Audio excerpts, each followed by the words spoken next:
This MMA 30 segment is powered by The Gun Store. Next time you're in Las Vegas, if you want to shoot a real machine gun, do it at The Gun Store at 2900 East Tropicana. Welcome back to the MMA 30 Radio Hour here on 100.5 FM News Radio, KXNT. It's Dave Farra, Jason Mahoney. Our special guest in studio is Megan Olivi. Megan, thanks for being here today. Thanks for having me. We're talking about the fallout of UFC 137. We both attended the press conference on Wednesday down at Mandalay Bay. UFC 137 is going to be happening here in Las Vegas. It's going to be down at Mandalay Bay. The event's not happening until October the 29th, and I think that's one of the reasons why we've seen some forgiveness from the UFC in the sense that Nick Diaz didn't get cut from the organization. He actually just got demoted down to the co-main event. So not the end of the world for Nick Diaz. I think this is them extending an olive branch to him saying, you know what, you get one more opportunity.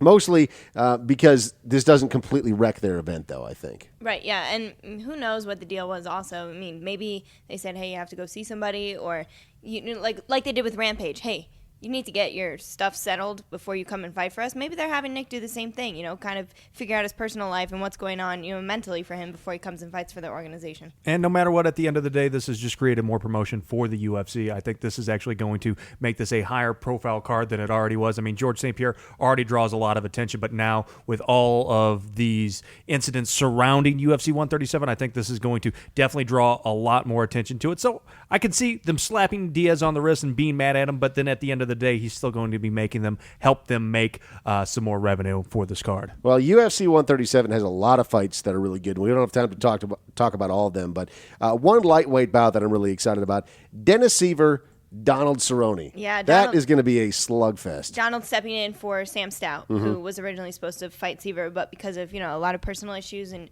the Sean Tompkins loss, Sam stepped down. And Donald, every time he gets in that octagon under that UFC banner, he has been phenomenal. He was always great in the WEC, but I think people now are just becoming huge fans of his. Hey, Mahoney, Mr. Naysayer, Mr. Donald Cerrone is going to get wrecked. Yeah.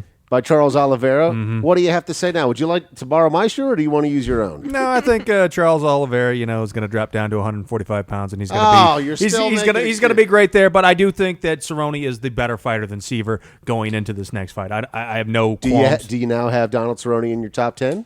I do have Cerrone at the bottom half of the top 10 in the lightweight division.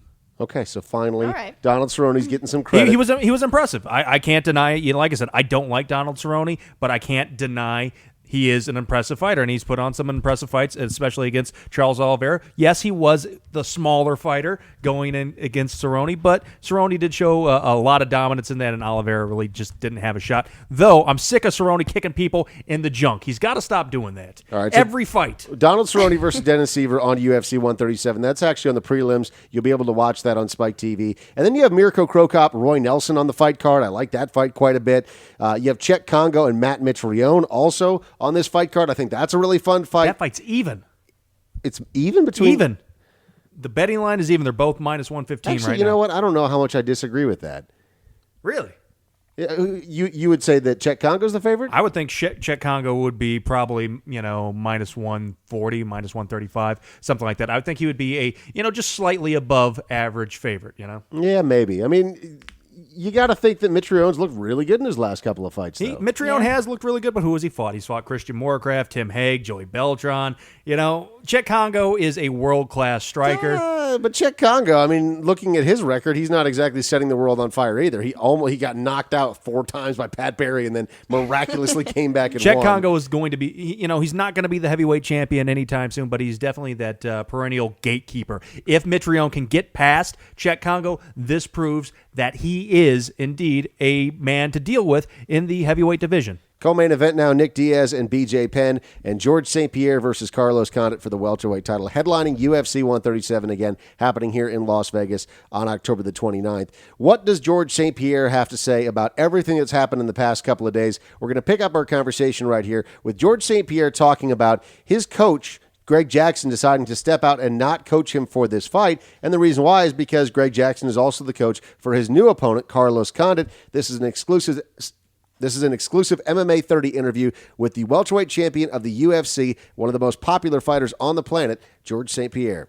We both train at Jackson, so what is Greg going to do is going to step out and let us fight, because we need to eat, and we need to, it's that's the reason why we're doing this is fighting for the title. And I never trained with Carlos before, so it's not like it's a training partner of mine, but we're part of the same team. And Greg just gonna step out for that fight. So he's not going to coach either of you? No, he's not gonna coach Carlos, and he's not gonna coach me.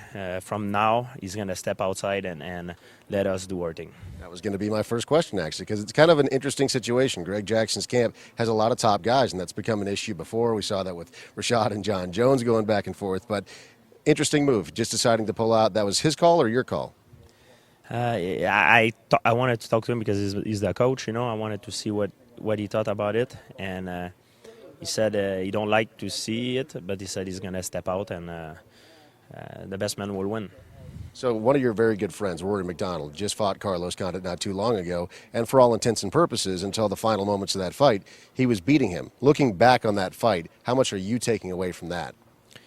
I'm going to watch a lot of fight. Carlos is not the same guy that he was when he fought Carlos. When he fought Rory McDonald, he's been improving a lot.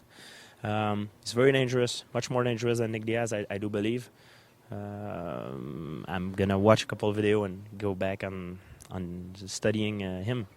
It seems like at this press conference, we got a really open and honest George St. Pierre. You were just kind of letting it all hang out. Is it because you just felt, this situation no one could have predicted?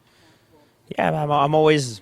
That's how I present myself. I don't try to be a perfect man. I say what I say and I do what I do, and I'm faithful at myself. I don't lie to people, and what you see is what you get, and it is what it is. Do you feel that Nick Diaz personally disrespected you by what he did?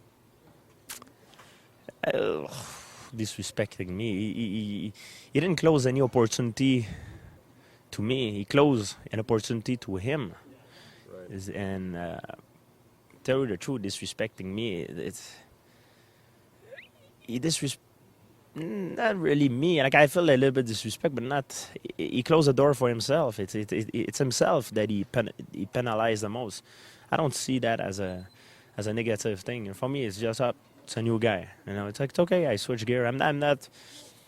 I'm mad, I wanted to fight him a lot. A lot of things have been said, but I just don't know what to say. I'm just caught off guard. I don't know what to expect. I thought it was a prank at one point. It was completely crazy. It doesn't make sense to me.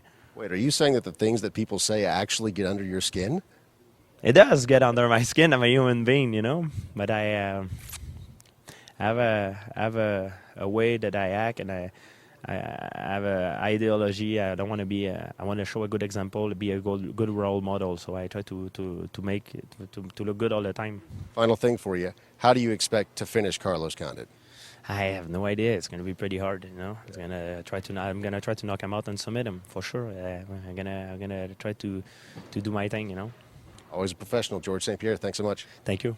When we come back here on the MMA 30 Radio Hour, we're going to hear what the UFC president, Dana White, has to say about everything that's gone down in the past couple of days. Another MMA 30 exclusive. We'll be right back here on 100.5 FM News Radio, KXNT. This MMA 30 segment is powered by The Gun Store. Next time you're in Las Vegas, if you want to shoot a real machine gun, do it at The Gun Store at 2900 East Tropicana.